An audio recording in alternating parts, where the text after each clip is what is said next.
Welcome to The Explainer. Today, we're jumping right into a pretty chilling forecast for 2026, courtesy of expert Hal Brands. We're talking active war zones, simmering rivalries. Basically, we're about to take a tour of a world that is seriously on edge. All right, so here's the game plan. We're going to hopscotch across the globe's biggest flashpoints. First up, the grinding war in Ukraine.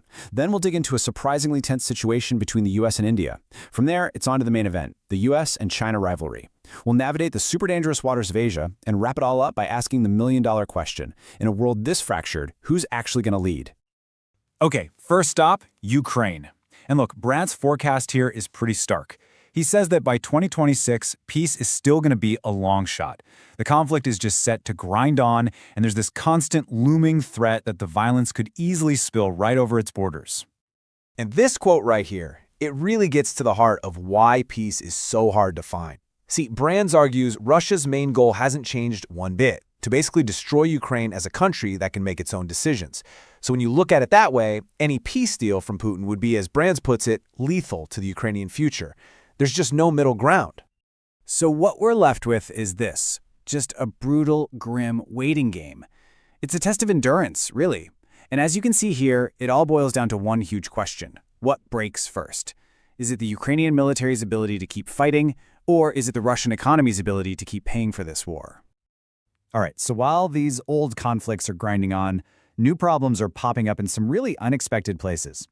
Brands points to a surprising amount of strain in a really critical relationship, the one between the world's oldest and largest democracies, the U.S. and India. You know, for about 25 years, the logic seemed totally straightforward. You had the U.S. and India on one side, teaming up to balance out China's growing power on the other. I mean, it was a partnership that just seemed destined to work. But, as it turns out, some recent events have shown that there are some serious cracks in that foundation. So what's going on here? Where's all this friction coming from? Well, it's a mix of things. On the one hand, you've got the U.S. being frustrated for a long time about India's protectionist economy. On the other, there's a feeling in Washington that India is trying to play both sides by staying buddy-buddy with Russia, which, by the way, is what led Trump to slap on some tariffs. And then, you're not going to believe this. There's this bizarre personal twist. Trump was apparently really annoyed that India never nominated him for a Nobel Peace Prize. Okay, now we're turning to the big one. What many people are calling the defining rivalry of our time, that incredibly complex, high-stakes dance between the United States and China. Trump's whole approach to China has been a total roller coaster, and this timeline just captures it perfectly. He's always seen himself as the ultimate deal maker, right? So first, he was chasing that big, beautiful deal. Then, he just hammered Beijing with massive tariffs. But then China hit back. They controlled exports of rare earth minerals, which is a huge vulnerability for the U.S., and he had to pivot again. But through all that chaos, the main goal is still the same: land that one massive, breakthrough deal with Xi Jinping.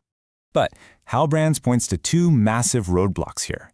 First, China's leader, Xi Jinping, thinks he's holding all the cards, especially with that control over rare earth minerals. He's in absolutely no rush to make a deal.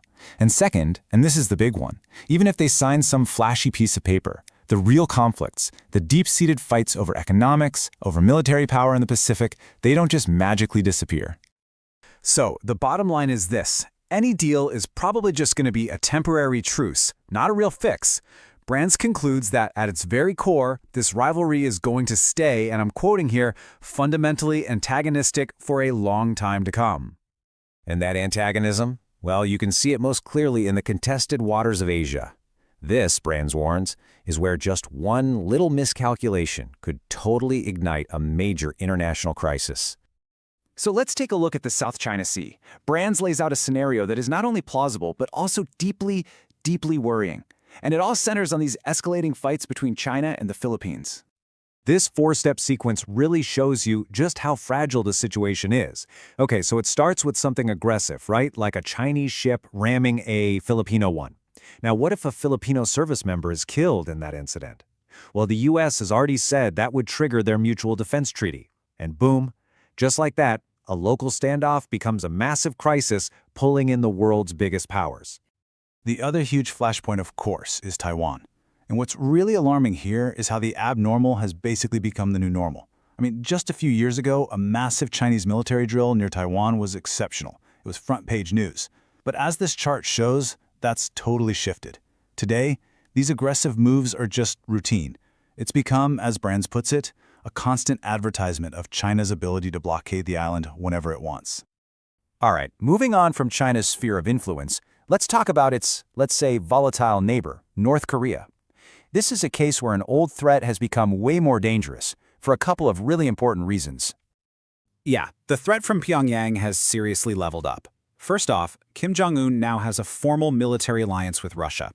Think about what that means. It gives his army priceless battlefield experience from Ukraine and access to advanced Russian technology. And at the same time, North Korea's own nuclear and missile programs have gotten way more sophisticated and way more deadly. So this new, deadlier capability? It's pushing the U.S.-South Korea alliance to what Brands calls an inflection point. It's forcing everyone to ask a very, very difficult question. And at the heart of it all is this concept, extended nuclear deterrence. See, for decades, the U.S. has basically promised to protect South Korea with its nuclear arsenal, its nuclear umbrella. But what happens when North Korea can actually launch a nuclear missile that can hit the U.S. mainland?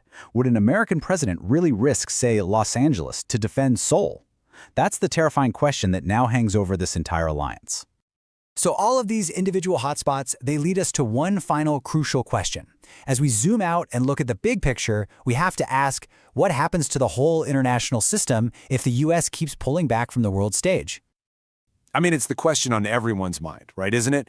If the U.S. really does take a full-on America-first approach, who steps up?